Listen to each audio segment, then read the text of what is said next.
Sebentar. Sebelum ini ya. Ini KPU belum memutuskan siapa pemenang. Anda jangan ikut-ikutan. Mau kemana? Kak Amir, ya. Jadi, artinya apa? Nanti kita tunggu. Loh, kalau kita yang menang, kita ada di jalur pemerintahan. Iya.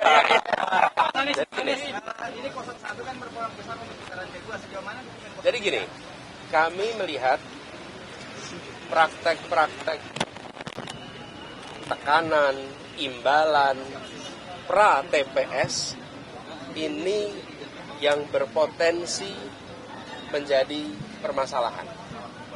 Bila tidak ada praktek itu, maka belum tentu ini satu putaran. Inilah yang harus dijaga sama-sama. Nah, tapi karena praktek-praktek begini itu tidak mudah untuk dibuktikan, teman-teman.